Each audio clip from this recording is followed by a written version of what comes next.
আসসালামু আলাইকুম। আপনাদের সাথে আছি আমি এসপি শামসুল জয়।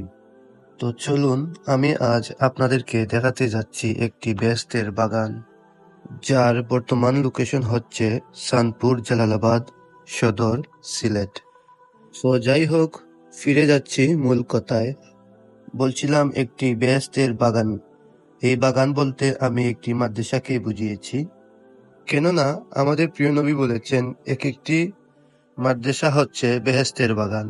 যাই হোক, মাদ্রাসাটির নাম মরহুম হাজী সুনাহর আলী হাফিজিয়া মাদ্রাসা। প্রতিষ্ঠাতা মোহাম্মদ নূর আহমেদ বাই, যিনি কঠোর পরিশ্রম করে এই মাদ্রাসাটি প্রতিষ্ঠা করেছেন। আল্লাহ পাকের দরবারে অসংখ্য শুকরিয়া জানাই, তিনি আমাকে এখানে আসার এবং দেখার তৌফিক দান করেছেন। খুব বেশি ভালো লেগেছে এখানকার কোরআনের পাখিদের সাথে দেখা করে এবং কথা বলে। অসংখ্য অগণিত পাখিরা দিনরাত ব্যস্ত আল্লাহর জিকির এবং কুরআন তেলাওয়াতে। এছাড়াও এখানকার পরিবেশ আমার কাছে খুবই ভালো লেগেছে।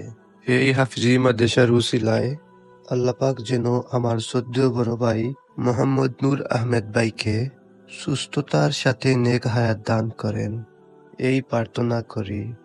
এই যে দেখতে পাচ্ছেন একজন ভদ্রলোক, উনি হচ্ছেন এই মাদ্রাসার প্রিন্সিপাল। উনার নাম হাফিজ আমির আলী এবং এই মাদ্রাসার সম্পূর্ণ দায়িত্বে রয়েছেন। তিনি পাশাপাশি নিজেকে বিলিয়ে দিয়েছেন কোরআনের খেদমতে। উনি একজন সৎ এবং খুবই বিনয়ী একজন মানুষ, যার কথা আমি আমার মুখের ভাষায় বলে শেষ করতে পারবো না। নূর মোহাম্মদ ভাইকে জানাই অসংখ্য ধন্যবাদ এই ধরনের একজন যোগ্য মানুষকে দায়িত্ব দেওয়ার জন্য। এতক্ষণ দেখছিলেন আপনারা মাদ্রাসার বাহিরের সৌন্দর্য এবং পরিবেশ। তো চলুন এবার আমরা ভিতরে যাই। যেতে যেতে আরেকটি কথা বলতে চাই, আপনাদের ছেলে সন্তানকে আপনারা যদি কোরআনে হাফিজ করতে চান, তাহলে এই প্রতিষ্ঠানটি হতে পারে আপনাদের জন্য কিংবা আপনার সন্তানের জন্য একটি যোগ্য স্থান।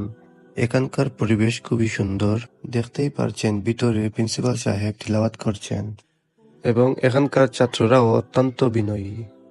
হবে নাই বা কেন, তারা তো বিনয়ী শিক্ষকের কাছ থেকে শিক্ষা পাচ্ছে কিভাবে বিনয়ী হতে হয়। সব শেষে এই মাদ্রাসার প্রিন্সিপাল সাহেবের সুস্থতার সাথে নেক হায়াত কামনা করি, এই জন্য যে এত সুন্দর করে কোরআনের পাখিদের হাফিজ হিসাবে তৈরি করার জন্য। তো আজকের মতো এখানেই শেষ করছি, দেখা হবে নতুন কোনো ভিডিওতে। আসসালামু আলাইকুম। আপনারা সবাই ভালো থাকেন, সুস্থ থাকেন।